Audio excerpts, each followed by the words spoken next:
De lo que se abre a partir de esto para las relaciones entre Israel y la Argentina, vamos a estar conversando con alguien que sabe y mucho de esto, que es Daniel Gazit, diplomático israelí y ex embajador en la Argentina. Daniel, ¿cómo le va? Lo saluda aquí Darío Mizrahi. Hola Dario.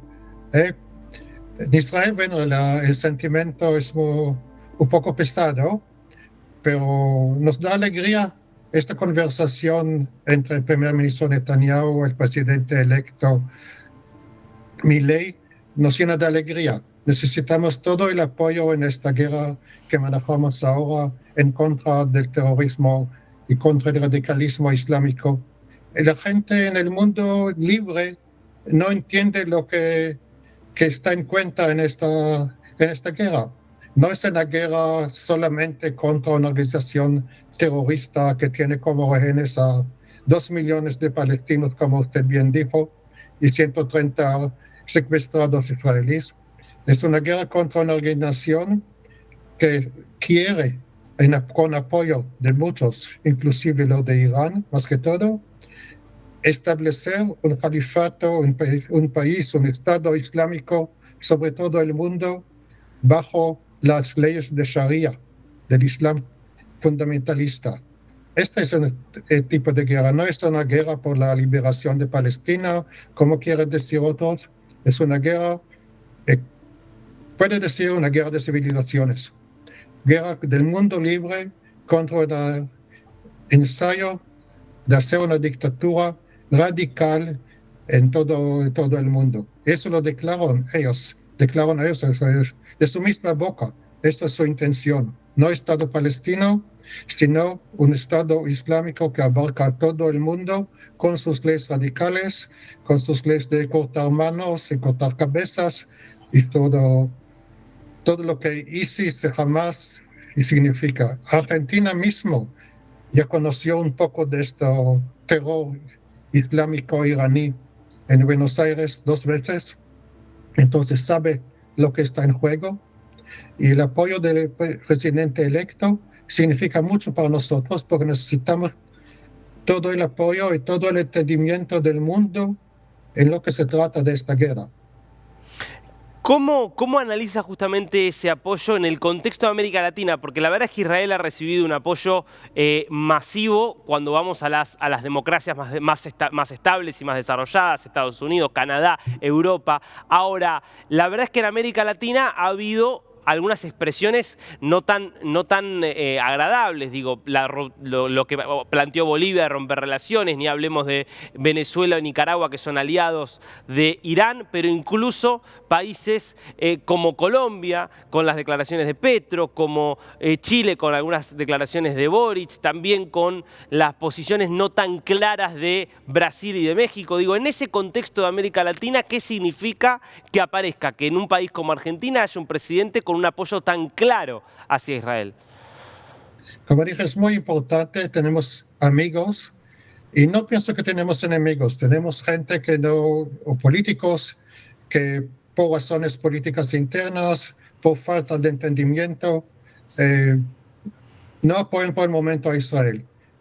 Pienso, estoy convencido que si van a entender lo que está en juego, que es una lucha, Israel está en la primera línea de una lucha enorme, lucha de civilización, dije, y es exactamente lo que pienso y piensan muchos. Si Israel no llega a derrocar totalmente a Hamas, los islamistas extremistas van a celebrar en todo el mundo, y todo el mundo va a conocer más y más de los atentados terroristas que pasan en todo el mundo, en París, en todos los países que no apoyan, pero van a llegar el momento que van a reconocer el diablo que está escondido ahí bajo lindas temas, lemas, como dicen, libertad y democracia, es solamente al lado de esos que luchan con nosotros. Y utilizando palabras como Palestina libre, el lema que utilizan, Palestina libre del río al mar, significa la eliminación total de Israel y del pueblo judío. Eso es lo que significa lo que llaman el lema de guerra de los islamistas, la destrucción del Estado de Israel, la aniquilación del pueblo judío, un genocidio contra el pueblo judío, lo que está ahora en juego. Entonces, el apoyo internacional es importante, el entendimiento internacional de lo que está en juego es aún más importante. Y por eso repito 1000 veces lo que dijo y que hace el presidente electo es de suma importancia para nosotros y para el mundo libre. Tenemos que juntar todos para explicar lo que pasa verdaderamente ahora en el Medio Oriente, en el Líbano, en Gaza, en Irán, en Yemen. Todo eso están ahora en guerra. Entonces, es una parte que ahí, con la amistad estrecha entre Argentina e Israel, que dura todos los años desde el establecimiento del Estado de Israel, tuvimos excelentes relaciones con la Argentina y estoy muy contento que esto siga siendo así. Daniel, le quiero preguntar por algo que apareció en esta conversación telefónica entre Netanyahu y Milei, que es el traslado o el posible traslado de la embajada argentina hacia Jerusalén.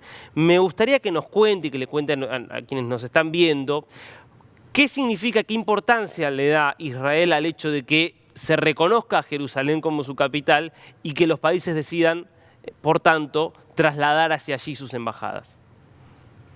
Jerusalén es la capital de Israel y pienso que es hasta ridículo que países van a decidir para nosotros dónde va a estar la capital del Estado de Israel. Es como, no sé, los países van a decidir que la capital de Argentina no es Buenos Aires, sino Ushuaia.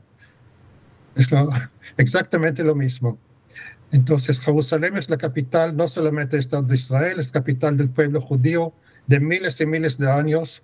Todos los que conocen la Torah, como el presidente electo, saben eso.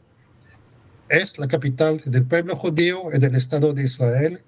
Y allí es muy normal que trasladen a todas las embajadas de donde estén, de Tel Aviv o de otros lugares, a Jerusalén. Hubo un tiempo que ya habían más de 20 embajadas en Jerusalén. Ahora hay 5. 3 de ellos de América, o sea, Estados Unidos, Guatemala, Honduras. Y en el camino pienso que hay otros. No solamente Argentina, sino paró el proceso por la guerra, pero estoy seguro que otros países van a continuar a pasar sus embajadas, como Paraguay y otros, a Jerusalén, y poco a poco van a reconocer que no hay otra posibilidad. No se puede decir a Israel dónde va a estar su capital, no se puede decir al pueblo judío que Jerusalén no es la ciudad sagrada del pueblo judío. Lo más normal es que sea así, capital de Israel y del pueblo judío. ¿Por qué Daniel cree que se da esta situación en la cual Israel tiene que, de alguna manera, convencer a los otros de que reconozcan a su propia capital cuando todos los países del mundo deciden de forma soberana cuál es su capital?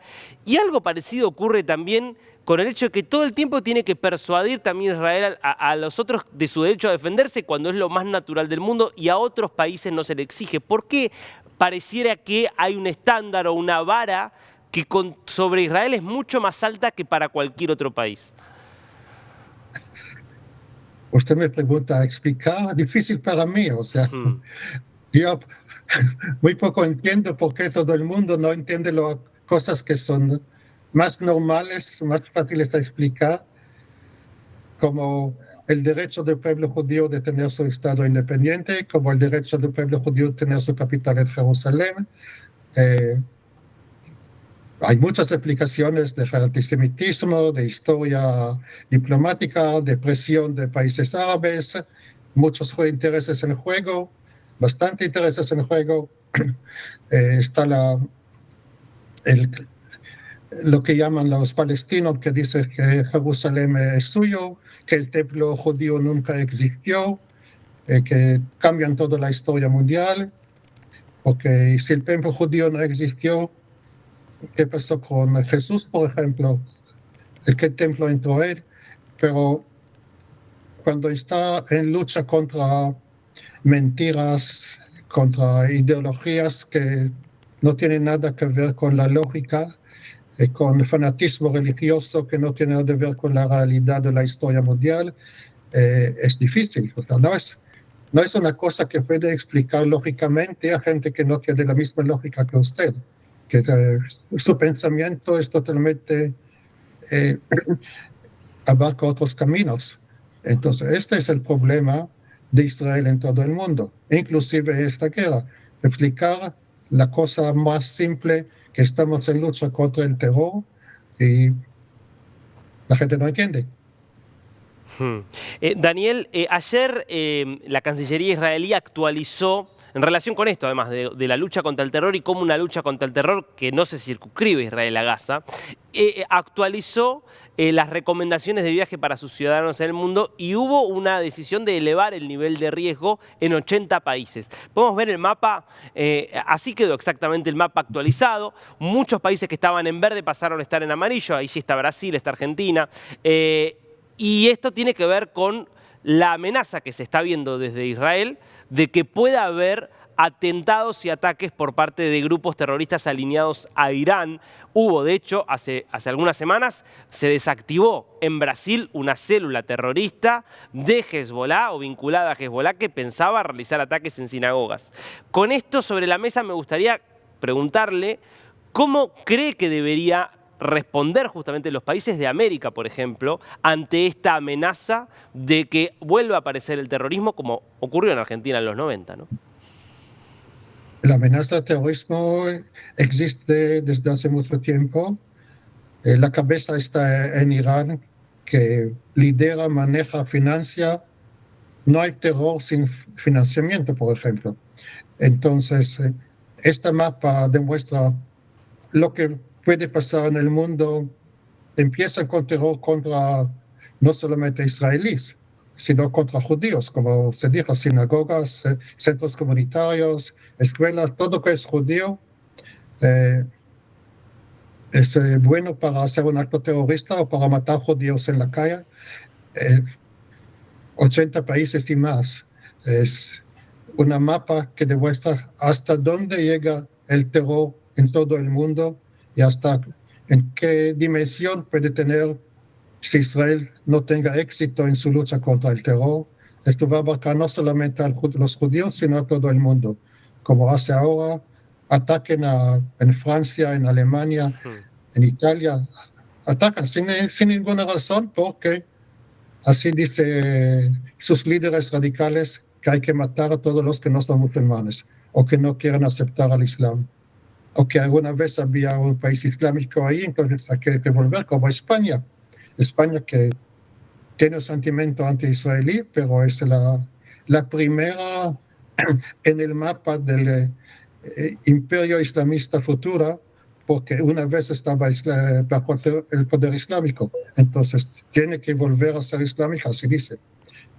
Entonces, el terror islámico ahora, terror extremista, no es solo, tal vez tengo que explicar una cosa. El Islam, como todas las religiones monoteístas, es una religión respetable que tiene todo el aspectos humanos como el judaísmo, como el cristianismo. Hay gente que se apoderaron del Islam, los radicalistas, que quieren imponer no su religión, sino su dominio. Este es el problema. Su dominio, utilizan el terror como como se dice, utilizan el terror para hacerlo. O sea, no. De manera que a causa del terror todo el mundo va a tener miedo y va a aceptar el Islam. Esta es la lucha de hoy. El terror contra la democracia. Ahora, lo que usted está planteando y que hay evidencias que son sobradas es cómo Irán está detrás de esto, de los ataques que se realizaron aquí en los 90, cómo Irán está detrás de Hamas, está detrás de Hezbollah, está detrás de los Hutis en Yemen que están atacando también a Israel, a Estados Unidos. ¿Qué debe hacer el mundo con Irán? ¿Cómo se contrarresta a un país como Irán que apela al terrorismo y a amenazar al resto del mundo? No, hay modos de hacerlo, como boicot internacional, sanciones. Y la primera cosa que hay que hacer es que Irán no tenga armamento nuclear, que eso puede ser el fin del mundo, no de Israel. Hay muchas cosas que se puede hacer, más que todo en sanciones, como dije. Pero primero hay que identificar, decidir, declarar qué es el peligro. Para resolver un problema hay que identificarlo primero. Daniel Gassit, realmente un placer escucharlos. Gracias por este tiempo con DNews. Gracias a ustedes. Tengan un buen día.